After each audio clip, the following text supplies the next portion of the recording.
الحمدللہ رب العالمین والصلاة والسلام علی قائد الغر المحجلین نبینا محمد وعلی آلہ وصحبہ اجمعین وبعد۔ محترم بھائیوں اور دینی بہنوں، یہ جو کورس ہے یہ کورس ہوگا ہادہ طریقی نامی کتاب، مائی پاتھ یہ کتاب ہے جو IPC سے چھپی ہوئی ہے۔ اس کتاب کو ہم انشاءاللہ پڑھیں گے اور اس کتاب کے میسیج کو سمجھنے کی کوشش کریں گے۔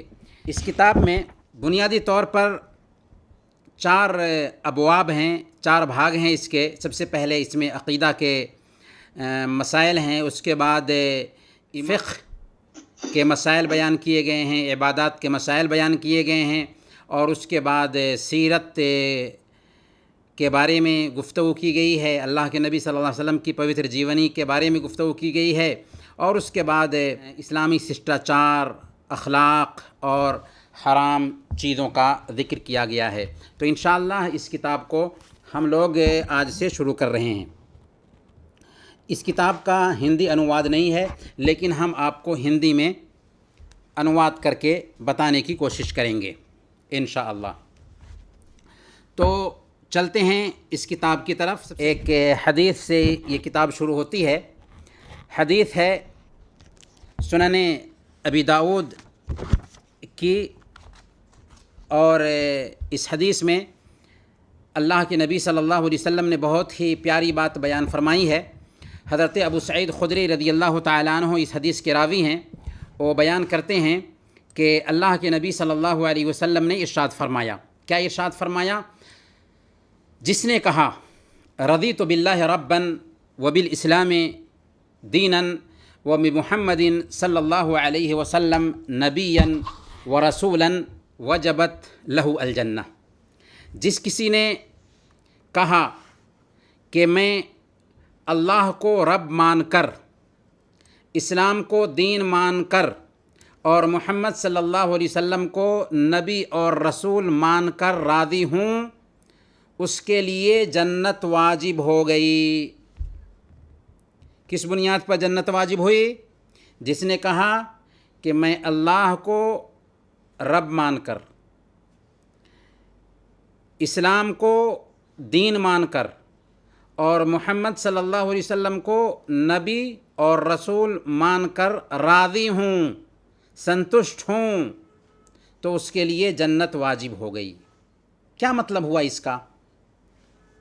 اس کا مطلب یہ ہوا کہ آپ سے اگر پوچھا جائے کہ آپ کا رب کون ہے، آپ کا دین کیا ہے، اور آپ کے نبی کون ہیں، تو ان تینوں سوالات کا جواب اس حدیث میں پایا جاتا ہے کہ ہمارا رب اللہ ہے، ہمارا دین اسلام ہے، اور ہمارے نبی محمد صلی اللہ علیہ وسلم ہیں۔ اور یہی وہ 3 سوالات ہیں جو ہر انسان سے اس کی قبر میں پوچھے جانے والے ہیں۔ یہی 3 سوالات ہر انسان سے اس کی قبر میں بھی پوچھے جائیں گے، یعنی تمہارا رب کون ہے، تمہارا دین کیا ہے، اور تمہارے نبی کون ہیں۔ اسی کا اقرار اس حدیث میں ہے کہ جو آدمی اللہ کو رب مان کر راضی ہو جاتا ہے۔ اللہ کو رب مان کر راضی ہونے کا مطلب یہ ہوا کہ اللہ تعالیٰ پر ہی اس کا اعتماد ہو، اللہ تعالیٰ سے ہی وہ مانگے، اللہ تعالیٰ کو ہی مشکل دور کرنے والا سمجھے، اللہ تعالیٰ کو ہی نفع پہنچانے والا سمجھے، اور اللہ کے علاوہ کسی اور سے مدد نہ مانگے، اللہ سے وہ سنتشٹ ہو جائے، اللہ کو رب مان کر وہ سنتشٹ ہو جائے۔ دوسرے نمبر پر اسلام کو دین سمجھ کر کے راضی ہو جائے، مطلب اسلام کی جو تعلیمات ہیں، اسلام کی جو شکشائیں ہیں، اسلام نے جن کاموں کا حکم دیا ہے ان کو کرنے لگ جائے، اور جن کاموں سے روک دیا ہے ان سے اپنے آپ کو روک لے اور ان سے سنتشٹ ہو جائے، اور اسلام کے ویرودھ میں جو بھی کام ہیں ان سے اپنے آپ کو روک لے۔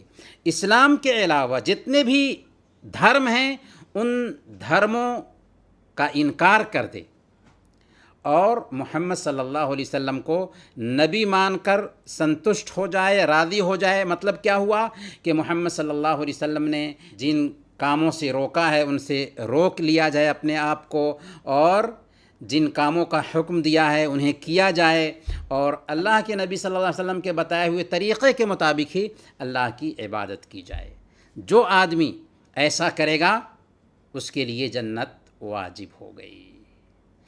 تو اللہ کے نبی صلی اللہ علیہ وسلم نے کیا فرمایا سنن ابی داؤد کی اس حدیث میں کہ جو آدمی یہ کہتا ہے کہ میں اللہ کو رب مان کر، اسلام کو دین مان کر اور محمد صلی اللہ علیہ وسلم کو نبی مان کر راضی ہوں، اس کے لیے جنت واجب ہو گئی۔ تو یہ کام ہمیں کرنا ہے انشاءاللہ۔ آگے چلتے ہیں۔ اسلام کے پلرز اور عقیدہ کے سدھانت، اور اس سلسلے میں سب سے پہلی حدیث ہے جس کو ہم حدیث جبریل کہتے ہیں۔ حدیث جبریل حضرت عمر بن خطاب رضی اللہ تعالیٰ عنہ روایت کرتے ہیں، وہ کہتے ہیں کہ اس بیچ کے ایک دن ہم اللہ کے نبی صلی اللہ علیہ وسلم کے پاس بیٹھے ہوئے تھے کہ اچانک ہمارے سامنے ایک آدمی ظاہر ہوا جس کا لباس بہت سفید تھا اور اس کے بال بہت کالے تھے۔ لباس سفید اور بال بہت کالے تھے، اور اس پر سفر کا کوئی نشان بھی ظاہر نہیں ہو رہا تھا، اور ہم میں سے کوئی آدمی اس کو پہچان بھی نہیں رہا تھا۔ وہ آدمی نبی صلی اللہ علیہ وسلم کے گھٹنوں کے ساتھ گھٹنے ٹیک کر بیٹھ گیا، اور اس نے اپنی دونوں ہتھیلیاں اپنے دونوں رانوں پر رکھ لیں، اور اس نے سوال شروع کیا۔ اس نے کہا، اے محمد صلی اللہ علیہ وسلم، مجھے بتائیے اسلام کیا ہے؟ آپ صلی اللہ علیہ وسلم نے فرمایا، اسلام یہ ہے کہ تو اس بات کی گواہی دے کہ اللہ کے علاوہ اور کوئی صحیح عبادت کے لائق نہیں، اور محمد صلی اللہ علیہ وسلم اللہ کے رسول ہیں، اللہ کے نبی ہیں، اور نماز قائم کر اور زکوٰۃ دے اور رمضان کے روزے رکھے، اور اگر طاقت ہو تو حج کرے۔ اس نے کہا کہ آپ نے سچ کہا۔ عمر رضی اللہ تعالی عنہ کہتے ہیں کہ ہمیں اس بات پر بہت آشچرج ہوا، تعجب ہوا کہ یہ ویکتی سوال بھی کر رہا ہے اور اس کا سمرتھن بھی کر رہا ہے، اس کی تائید بھی کر رہا ہے۔ اس نے دوسرا سوال پوچھا کہ اے نبی مجھے بتائیے ایمان کیا ہے؟ پہلا سوال کیا تھا؟ اسلام کیا ہے؟ دوسرا سوال کیا کہ اے نبی بتائیے ایمان کیا ہے؟ تو آپ صلی اللہ علیہ وسلم نے کہا کہ تو اللہ پر ایمان لائے، اس کے فرشتوں پر ایمان لائے، اس کی کتابوں پر ایمان لائے، اس کے رسولوں پر ایمان لائے، آخرت کے دن پر ایمان لائے، اور اچھی بری تقدیر پر ایمان لائے۔ اس نے کہا کہ آپ نے بالکل سچ کہا۔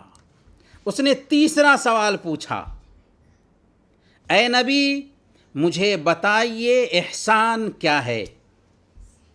آپ صلی اللہ علیہ وسلم نے فرمایا، ان تعبد اللہ کأنک تراہ فإن لم تکن تراہ فإنہ یراک۔ اللہ کی عبادت ایسے کرو مانو کہ تم اللہ کو دیکھ رہے ہو۔ اگر تم اللہ کو نہیں دیکھ رہے ہو، یعنی یہ کلپنا نہیں پیدا ہو پاتی ہے کہ تم اللہ کو دیکھ رہے ہو، تو کم سے کم یہ سوچو کہ اللہ تجھے دیکھ رہا ہے۔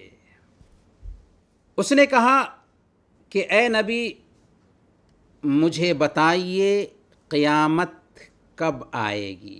تو آپ صلی اللہ علیہ وسلم نے فرمایا کہ جس سے سوال کیا جا رہا ہے وہ سوال کرنے والے سے زیادہ کچھ نہیں جانتا، یعنی جو سوال کر رہا ہے اس سے سوال کیا جانے والا اس بارے میں کچھ زیادہ نہیں جانتا۔ اس نے گزارش کی کہ مجھے قیامت کی نشانیاں ہی بتا دیجیے۔ آپ نے فرمایا کہ لونڈی جب اپنی مالکہ کو جنم دینے لگے اور جب ننگے پاؤں، ننگے بدن، غریب اور نردھن بکریوں کے چرواہے اونچی اونچی عمارتیں، اونچے اونچے بھون بنانے میں گرو کرنے لگیں، فخر کرنے لگیں، مقابلہ بازی کرنے لگیں، پھر وہ آدمی اٹھ کر چلا گیا۔ حضرت عمر فاروق رضی اللہ تعالیٰ عنہ کہتے ہیں کہ میں نے تھوڑی دیر انتظار کیا، پھر اللہ کے رسول صلی اللہ علیہ وسلم نے کہا کہ اے عمر، تم جانتے ہو یہ سوال کرنے والا کون تھا؟ میں نے کہا اللہ اور اس کے رسول ہی بہتر جانتے ہیں، اللہ اور اس کے رسول ہی بہتر جانتے ہیں۔ تب اللہ کے نبی صلی اللہ علیہ وسلم نے فرمایا فَإِنَّهُ جِبْرِيلُ أَتَاكُمْ يُعَلِّمُكُمْ دِينَكُمْ، یہ جبریل تھے۔ یہ کون تھے؟ یہ جبریل تھے جو تمہیں تمہارا دین سکھانے آئے تھے۔ حضرت جبریل علیہ السلام انسانی شکل میں صحابہ کرام کے بیچ آتے ہیں اور کچھ سوالات کرتے ہیں تاکہ صحابہ کرام کو دین سکھایا جا سکے۔ یہ صحیح مسلم کی روایت ہے۔ یہ حدیث جسے ہم حدیث جبریل کے نام سے جانتے ہیں، کیا ہے؟ حدیث جبریل۔ اس حدیث میں بنیادی طور پر حضرت جبریل علیہ السلام نے 4 سوالات کیا۔ پہلا سوال تھا اسلام کیا ہے، دوسرا سوال تھا ایمان کیا ہے، تیسرا سوال تھا احسان کیا ہے، چوتھا سوال تھا قیامت کب آئے گی۔ تو ہم بنیادی جو 2 سوال ہیں ان پہ ہم آج کے درس میں ڈسکس کریں گے۔ پہلا سوال کیا تھا؟ اسلام کیا ہے؟ اللہ کے نبی صلی اللہ علیہ وسلم نے اس کے جواب میں اسلام کے 5 پیلرز بیان کیا۔ گویا کہ اس حدیث میں اسلام کے 5 پیلرز بیان کیے گئے ہیں۔ جیسے ایک گھر کچھ پیلرز پر ٹھہرتا ہے، ویسے ہی اسلام بھی کچھ پیلرز پر ٹھہرا ہوا ہے۔ ان پیلرز کو اگر قائم رکھیں گے تو اسلام ٹھہرا رہے گا، اگر ان پیلرز کو گرا دیں گے تو اسلام بھی گر جائے گا۔ وہ کون کون سے پیلرز ہیں؟ سب سے پہلے نمبر پر جو مین کھمبا ہے، مین پیلر ہے، وہ ہے کلمہ لا الہ الا اللہ محمد الرسول اللہ کی گواہی دینا۔ پہلے نمبر پر شہادتین کی گواہی، دوسرے نمبر پر نماز قائم کرنا، تیسرے نمبر پر زکوٰۃ دینا، اور چوتھے نمبر پر رمضان کے روزے رکھنا، اور 5ویں نمبر پر حج کرنا۔ یہ اسلام کے 5 پیلرز ہوئے۔ آپ سے پوچھا جائے گا اسلام کے کتنے پیلرز ہیں، تو آپ کہیں گے اسلام کے 5 پیلرز ہیں: کلمہ شہادت کی گواہی دینا، نماز قائم کرنا، زکوٰۃ دینا، رمضان کے روزے رکھنا اور حج کرنا۔ دوسرا سوال اس میں ہے ایمان کے کتنے پیلرز ہیں، اور ایمان کا تعلق دل سے ہوتا ہے۔ ایمان کے 6 پیلرز ہیں: اللہ پر ایمان لانا، فرشتوں پر ایمان لانا، کتابوں پر ایمان لانا، رسولوں پر ایمان لانا، آخرت کے دن پر ایمان لانا، اور اچھی بری تقدیر پر ایمان لانا۔ شہادتین اور توحید کا ارتھ، اس کے بارے میں اب ہم جانیں گے۔ توحید کا سب سے پہلے مہتو کیا ہے؟ توحید کا سب سے پہلے ہم جانیں گے مہتو کیا ہے، توحید کی سب سے پہلے اہمیت کیا ہے۔ توحید کا گیان سارے گیانوں میں سب سے افضل اور مہتوپورن ہے۔ کیوں؟ اس لیے کہ اس کا تعلق اللہ تعالیٰ کی ذات سے ہے۔ وہ اللہ جو ہمارا پیدا کرنے والا ہے، ہمارے پروجوں کا پیدا کرنے والا ہے، جس نے آسمان بنایا، زمین بنائی، آسمان سے بارش برسائی، زمین سے اناج نکالا جسے ہم اور آپ کھا رہے ہیں، سب کچھ اسی نے کیا، تو اس کو تو جاننا چاہیے نا۔ تو اس کے بارے میں جانکاری دنیا کے سارے گیان میں سب سے بہتر جانکاری ہوگی نا۔ تو چونکہ توحید کا سمبند اللہ کی ذات سے ہے، اس لیے اللہ کو جاننا سب سے بہتر علم ہوگا، اس سے بڑھ کر کوئی علم نہیں ہو سکتا۔ اور دوسری بات یہ کہ یہ دین کا سدھانت بھی ہے جس پر اسلام کے سارے کام آدھارت ہیں۔ تو جس نے بھی اسلام کو جان لیا، کلمہ لا الہ الا اللہ کو سمجھ لیا، توحید کا اقرار کیا اور اس کی مانگ کو سمجھ لیا، حقیقت میں وہ سچے دین پر ہے۔ اور جو کوئی بھی اسلام کو نہیں سمجھ سکا وہ جھوٹے دھرم کا پالن کرنے والا ہے۔ اللہ تعالیٰ نے سورہ الرعد آیت نمبر 19 میں بیان فرمایا، أَفَمَنْ يَعْلَمُ أَنَّمَا أُنزِلَ إِلَيْكَ مِنْ رَبِّكَ الْحَقُّ كَمَنْ هُوَ أَعْمَى إِنَّمَا يَتَذَكَّرُ أُولُو الْأَلْبَابِ۔ بھلا وہ انسان جو جانتا ہے کہ جو کچھ بھی آپ پر اترا ہے آپ کے رب کی طرف سے وہ ست ہے، وہ سچا ہے، کیا اس کے جیسے ہو سکتا ہے جو اندھا ہے؟ بات سمجھ میں آئی؟ اللہ کہہ رہا ہے کہ جو آدمی اللہ کو پہچان لے رہا ہے، اللہ کی شریعت کو، اللہ کے قانون کو جان لے رہا ہے، اے نبی آپ پر جو شریعت اتری ہے اس شریعت کی پہچان کر لے رہا ہے، وہ اصل میں آنکھ سے دیکھنے والا ہے۔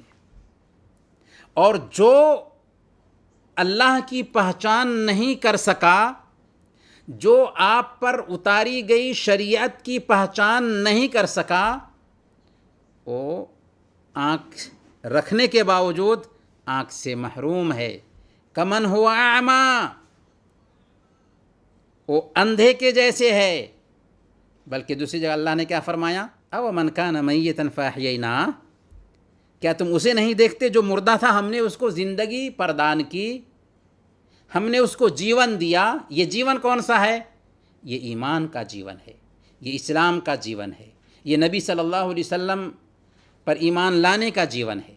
جو آدمی اسلام کو نہیں جانتا ہے، ایمان کو نہیں اپنا رہا ہے، وہ زندہ ہو کر بھی مردہ ہے۔ گویا کہ اللہ کے نبی صلی اللہ علیہ وسلم کی شریعت پر ایمان نہ رکھنے والے آنکھ رکھ کر بھی اندھے ہیں۔ انما یتذکر اولو الالباب، یاد رکھیں کہ سمجھتے تو وہی ہیں جو بدھی رکھتے ہیں، سمجھ رکھتے ہیں۔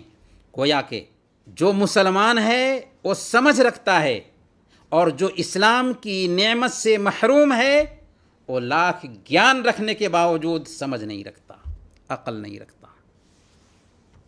اور جس نے توحید کے علم یا دوسرے جو لابھدائک علم ہیں ان سے اس نے فائدہ اٹھایا، اب اس کو چاہیے کہ توحید کا جو علم رکھنے والے ہیں، توحید کی جو جانکاری رکھنے والے ہیں، اور جو لوگ توحید کی طرف لوگوں کو بلاتے ہیں ان کی بھی وہ جانکاری کرے، تاکہ وہ بھی ان لوگوں میں شامل ہو جائے جو دین کی طرف دعوت دینے والے ہیں۔ اور انہی لوگوں کے بارے میں اللہ تعالیٰ نے فرمایا، کیا فرمایا؟ سورہ فصلت آیت نمبر 33، ومن احسن قولا ممن دعا الی اللہ وعمل صالحا وقال اننی من المسلمین. اس آدمی کی بات سے اچھا کون ہو سکتا ہے جو اللہ کی طرف بلائے، اچھا کام کرے اور کہے کہ میں مسلمانوں میں سے ہوں. اس میں 3 باتیں بتائی گئی ہیں. سب سے پہلے یہ بات بتائی گئی ہے کہ دنیا میں جتنے بھی کام ہیں، جتنے بھی جاب ہیں، ان سارے کاموں، ان ساری ملازمتوں میں سب سے بہتر کام، سب سے بہتر ملازمت یہ ہے کہ ایک بندہ اللہ کی طرف بلائے، اللہ کے دین کی طرف بلائے، کیونکہ یہی دین مکتی مارگ ہے. یہی دین ایک انسان کو مرنے کے بعد نجات دے سکتا ہے. اس لیے اس دین کی طرف بلانا دنیا کے کاموں میں سب سے بہتر کام ہے. اور بلانے کے ساتھ ساتھ وعمل صالحا، نیک عمل بھی کرے. بلانا ہی کافی نہیں ہے، بلکہ جو کچھ بھی وہ جانتا ہے اس کے مطابق وہ چلتا بھی ہو.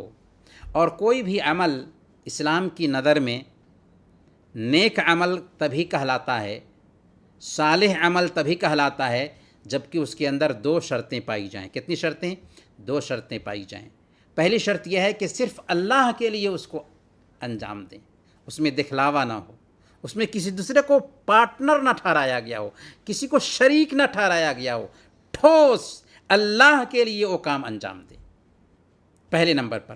اور دوسرے نمبر پر محمد صلی اللہ علیہ وسلم نے جیسے انجام دینے کے لیے کہا ہے ویسے ہی وہ کام انجام دیا جائے. اگر ہم آپ سے پوچھیں کہ عبادت کی قبولیت کی کتنی شرطیں ہیں تو آپ کہیے گا کہ 2، اخلاص اور متابعت. اس کے اندر اخلاص ہو، اللہ رب العالمین کے لیے ہی وہ کام کیا جائے، اور دوسرے نمبر پر آخری نبی محمد صلی اللہ علیہ وسلم کے طریقے کے مطابق اس کو انجام دیا جائے. تو توحید کا سیکھنا ہر مسلمان مرد اور عورت پر فرض ہے. اللہ کے نبی صلی اللہ علیہ وسلم نے فرمایا طلب العلم فریضۃ علی کل مسلم. علم سیکھنا ہر مسلمان پر فرض ہے. اس لیے ہمارے لیے عذر نہیں چلتا کہ ہمارے پاس ٹائم نہیں ہے، بلکہ ٹائم نکالنا ہوگا اس عظیم دین کو سیکھنے کے لیے. جیسے بھی ہو ہمیں ٹائم نکالنا ہوگا دین سیکھنے کے لیے، کیونکہ دین کی جو مہتوپورن باتیں ہیں، دین کے جو سدھانت ہیں، ان کو سیکھنا اور سمجھنا ہمارے لیے ضروری ہے، واجب ہے، تاکہ ایک بندہ دین کے سدھانت کو وہ جان سکے اور اسی طریقے سے اسے ہاردک اور بودھک سنتشٹی پراپت ہو سکے. جب وہ دین کو جانے گا ہی نہیں تو دین پر اس کو سنتشٹی کیسے ملے گی؟ لیکن جب وہ دین کو جانے گا، دین کی بیوٹیز کو جانے گا، اسلام کو سمجھے گا، تو ایک تو یہ ہے کہ وہ دین کا جو گیان ہے وہ پراپت کر پائے گا، اسی طریقے سے اس کو من کی شانتی ملے گی، دل اس کا سنتشٹ ہوگا اور اس کی بدھی کو بھی سنتشٹی پراپت ہو سکے گی. اور اتنا دین کا گیان حاصل کرنا ہر مسلمان کے لیے ضروری ہے جتنا سے وہ دین پر چل سکتا ہو. اس کو ہم فرض عین کہتے ہیں، یعنی جس حد تک دین پر چلنا ضروری ہو اتنا دین سیکھنا واجب ہے، ضروری ہے، فرض عین ہے، اس کے بغیر کوئی چارہ نہیں. دین کا اس سے زیادہ علم حاصل کرنا فرض کفایہ کہلاتا ہے کہ اگر کچھ مسلمان اسے سیکھ لیں تو اس کی مانگ سب لوگوں سے نہیں ہوگی. فرض کفایہ کسے کہتے ہیں؟ فرض کفایہ کہتے ہیں کہ کچھ لوگ اس کو اپنا لیں تو وہ مانگ سب لوگوں سے جاتی رہے. مثال کے طور پر جنازہ ہے، اگر گاؤں کے یا شہر کے سارے لوگ کسی کے جنازہ کی نماز نہیں پڑھتے ہیں تو سب گناہ گار ہوں گے، لیکن کچھ لوگ جا کر کے جنازہ کی نماز پڑھ لیتے ہیں تو سب لوگوں سے گناہ ختم ہو جائے گا۔ اس کو کہتے ہیں فرض کفایہ۔ ویسے ہی دین کی بنیادی جانکاری، دین کے مول سدھانت کی جانکاری، جس کے ذریعہ ہم دین پر عمل کر سکیں، ہر مسلمان کے لیے ضروری ہے، چاہے وہ مرد ہو چاہے وہ عورت ہو۔ اور یہ جو کتاب ہے مائی پاتھ اور ہادہ طریقی، ہمارا راستہ، یہ اصل میں دین کی جو بیسک معلومات ہے وہ معلومات دینے والی کتاب ہے۔ تو آج کا ہمارا یہ کلاس اسی پر ختم ہوتا ہے، لیکن کلاس ختم ہونے سے پہلے آپ کے لیے کچھ ہوم ورک ہوگا جسے آپ کو کرنا ہے۔ سب سے پہلے نمبر پر ہم نے جو پہلی کتاب کے شروع میں ایک حدیث پڑھی ہے، وہ دعا بھی ہے، اس حدیث کو یاد کرنا ہے۔